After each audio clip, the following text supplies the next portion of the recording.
কেউ বলে নাইলা পাতা আর কেউ বলে পাট শাক। পাট দেখতে পাচ্ছেন, কেউ বলে নাইলা পাতা আর কেউ বলে পাট শাক।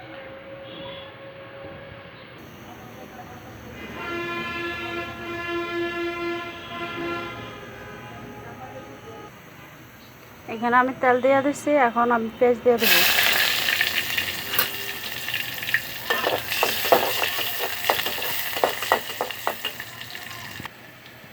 আমি এটা অত বেশি লাল করব না, আমার প্রয়োজন মতো আমি লাল করব, আপনারা আপনাদের ইচ্ছা মতো লাল করে নেবেন।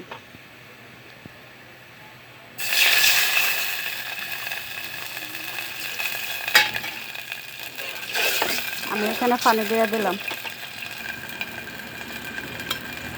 দিয়ে দেবো রসুন বাটা প্রায় 1 চামচের মতো, 1 চামচ হবে।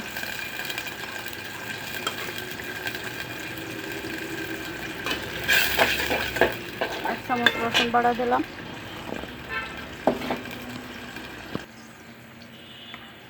দিয়ে দেব মরিচের গুঁড়া, আধা চামচ, হলুদের গুঁড়া আধা চামচের চেয়ে কম, দিয়ে দেব স্বাদ মতো লবণ। সব একসাথে মিক্স করে লবণ দিলাম। এখন আমি কাটে রাখা কাঁচামরিচ দিয়ে দেবো। এটা ভালো করে একটু কষে এলে আমি দিয়ে দেবো ডাল ভিজায় রাখছিলাম, ওই ডাল দিয়ে দেবো। এই যে ডাল দিয়ে দিলাম, ডাল ভিজায় রাখছিলাম প্রায় 15-20 মিনিটের মতো। এটা ভালো করে তেলটা উঠে আসলে পরে আমি এটা দিয়ে দেবো। আমি এখানে মাছ ব্যবহার করব, 1 পিস মাছ দেবো, বেশি দেবো না, কারণ অল্প শাক এই কারণে। তাই মাছটা একটু সিদ্ধ হলে পরে ডালটা দিয়ে দেবো।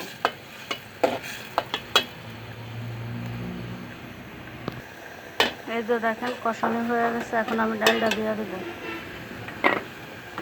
ডাল ভিজে রাখছিলাম প্রায় 15-20 মিনিট।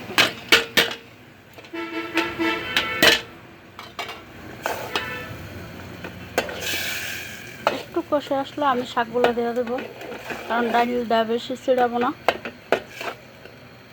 বেশি ছিটলে ডালটা কেদা কেদা হয়ে যাবো, শাক এমনি পিছলা আর কি। আর আমার এখানে রাস্তার সাইডে বাড়ি তো, আউটসাইডের সাউন্ডগুলো বেশি আসে। দেখেন মাখা মাখা হয়ে আসছে, এখন ডালে আর শাকে একসাথে সিদ্ধ হয়ে দেবো, পাঠিয়ে দেবো। আমি শাক দিয়ে দেবো। এখন শাক আমি কাটার আগে ধুয়ে নিয়েছিলাম, পরে কাটছি, ফুলা নিচ্ছি আমি। এটা বেশিরভাগ মানুষের পাট শাক নামে পরিচিত, নাইলা শাক খুব কমই চিনে। নাইলা শাক চিনে হলো সবাই গ্রাম দেশের মানুষের, শহরের মানুষও চিনে পাট শাক।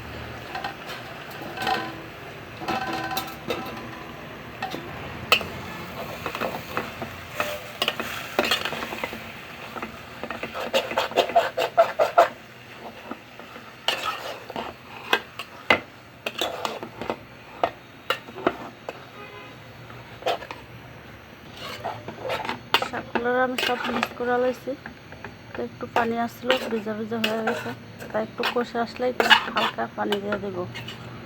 কষে আসলে হালকা একটু পানি দিয়ে দেবো।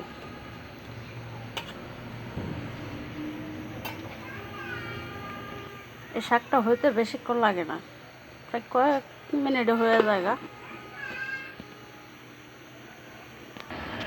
যে পানি দিচ্ছি ওই পানিতে হয়ে গেছে, আমি আর পানি দেবো না। ডাল আমার সিদ্ধ হয়ে গেছে, আধা সিদ্ধ হয়ে গেছে। এই চুলাটা কমাই দিলে আমার পানি হয়ে যাবে গা।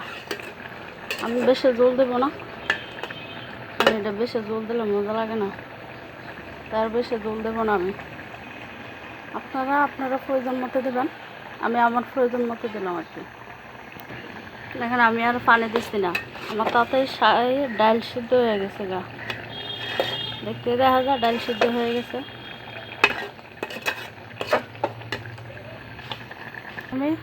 এখন আমি অন্য চুলা বসাই দিলাম তেল বাগার দেওয়ার লেগা।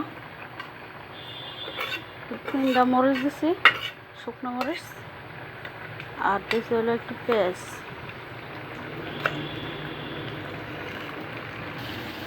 আর আপনাদের সাথে আরেকটা শেয়ার করি যে এখন জাম খাইতে সাবধান, কারণ জামের মধ্যে ক্ষীরা থাকে।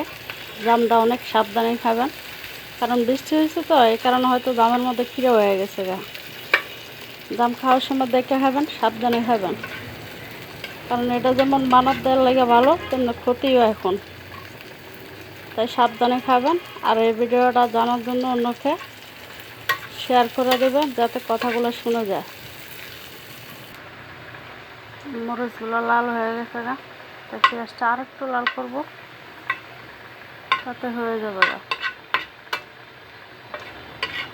শাক অল্প তো, তাই অল্পই দিয়েছি। আবার বলবেন না যে অতটুক মানুষ হয় নাকি, মানুষ দুজনে খাবো, মানুষ কম।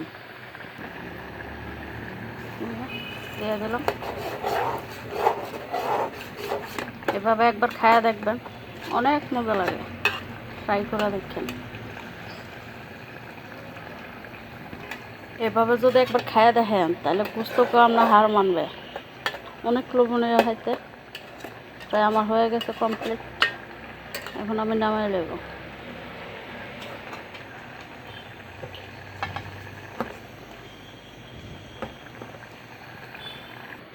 এভাবে খাওয়াইছিলাম ছোটো বাচ্চারাই, যেমন আমার ছেলেটা যখন ছোটো আসলে কিছু খাইতে পারতো না, তখন আমি এভাবে রান্না করে খাওয়াইছিলাম ওকে। এখন মাশাল্লাহ ভালোই সব কিছু খাইতে পারে, কারণ ওর পছন্দের খানা হয়েছে এটা, পাট শাক। তা আপনারাও একবার ট্রাই করে দেখবেন বাড়িতে। আর ওই যে আবারও বলে রাখলাম, জাম খাওয়ার থেকে একটু বিরত থাকবেন, কারণ জামের মধ্যে ফুক হয়ে গেছে, তাই সাবধানে খাবেন। ভিডিওটা যদি ভালো লাগে লাইক ও সাবস্ক্রাইব করবেন। আর আমি তো মোবাইল হাতে নিয়ে করতে হয়, তাই স্ট্যান্ড কিনতে পারতেছি না, তাই একটু সাহায্য করবেন যাতে একটু স্ট্যান্ডটা কিনতে পারি।